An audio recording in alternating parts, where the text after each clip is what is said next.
আজ ছেলের মা তোকে দেখতে আসছে। আজকে যদি তোর মা বেঁচে থাকতো তাহলে খুব খুশি হতো। ঠিক আছে, আমি তাহলে বাজার থেকে একটু মিষ্টি নিয়ে আসি। উনি এলে সুন্দরভাবে বসিয়ে ভদ্রভাবে কথা বলবি। হ্যাঁ। ও, আর একটা কথা, উনি আসার পর আমি বাড়ি না ফেরা পর্যন্ত তুই ওনাকে এমন এমন কথা বলবি যেটা শুনে উনি ভাবে যে আমরা অনেক বড় লোক। যেমন ধর, আমাদের জমি আছে একটা, কিন্তু তুই বলবি আমাদের জমি আছে 4টে।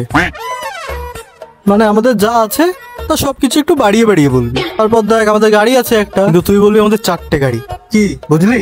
বুঝেছি বাবা, একটাকে বাড়িয়ে 4টে বলতে হবে। এই তো বুঝলি।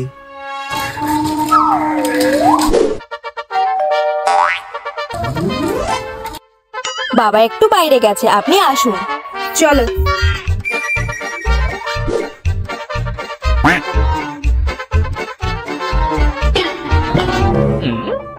বাড়িটা তো বেশ ভালোই বানিয়েছে তোমার বাবা। এরকম বাড়ি তো আমাদের আরো 4টে আছে। একটা এ পাড়া, একটা ও পাড়া, একটা ওই পাড়ায়, আর একটা ওই পাড়ায়। এখানে জমি কতটা আছে? এটা ছাড়াও আমাদের আরো 4টে জমি আছে, সব মিলিয়ে প্রায় 4 বিঘে তো হবেই। ও বাবা, এত বড় লোক।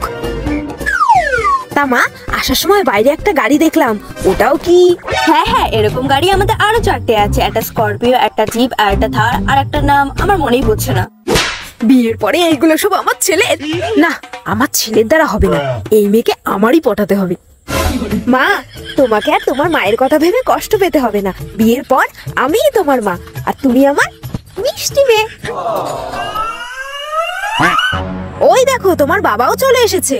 আপনি এই বাবাকে দেখে এত খুশি হচ্ছেন? এরকম বাবা তো আমার আরো 4টে আছে।